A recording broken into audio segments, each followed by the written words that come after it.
My name's Meredith Kirton and I'm a horticulturalist, which means I love plants. Green's my favourite colour and being in the garden is my natural habitat. I first started work in a nursery when I was only about 16 and I worked in a nursery for the next 15 years. I studied horticulture, and I even taught horticulture. And a nursery, I think, is the irony is the name nursery, is where you grow. So that's where I really learnt and grew to love more and more about plants. I started writing magazine columns first, and I still very much remember the day I got a phone call from my commissioning editor, and she rang and she said, "We've read lots of your stories in magazines and we would like to commission you to write a book." And going, "Oh my gosh, it's so fantastic, someone wants to pay me to write a book and I get to stay at home with the kids." So I spent the next year writing about 100,000 words about everything there was in the garden for that year. In 2004, my first book was published called Dig, Modern Australian Gardening. I guess I'm pretty proud of it.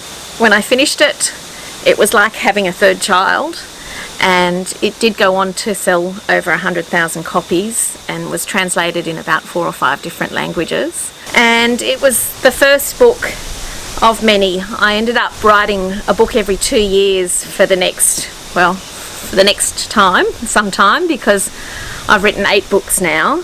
Dig, Plot, An Hour in the Garden, An Hour in the Greenhouse, Harvest,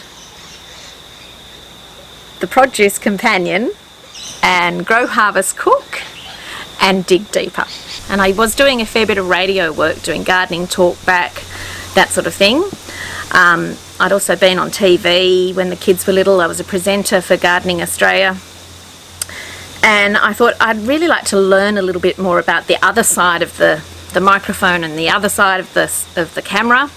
So I took myself back to school and I did radio broadcasting and a diploma in media and communications. A few years ago, I actually went back to uni and have been doing some more study. One of the reasons I was spurred on to do this was about 4 years ago, I started work as a curator organising an exhibition called Eden Unearthed. Now, Eden Unearthed is an exhibition of installation art. An artist comes along to the garden and has a look at the space and is inspired and uses the garden as a muse to create something that helps tell the story about this particular garden called Eden. I'm really proud of it because I've developed this idea from its inception all the way to it's coming up for its 5th year now. It's the largest privately funded exhibition in Australia. Love the fact that I can engage community groups in the process and charities, and have done lots of exciting things such as pair artists with youth off the streets to have them create their own installation. And even last year it was really exciting working with a group of kids from St Edmund's Special School, and they created one of the works and also developed the catalogue into Braille for me.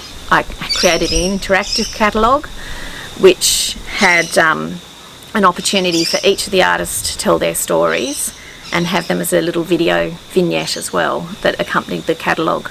Most recently I've been working on a project that's to develop a sustainability market and green film festival. I would love to delve more into the intersection between how people communicate and how they understand things. I guess the art has really shown me that words alone don't tell a story, that it can be so many other ways. It can be through poetry, it can be through art, it can be through film, and I want to spread the word about how to be sustainable and how wonderful nature is in gardening in as many different forms as I can. So I need to, I guess, learn about that.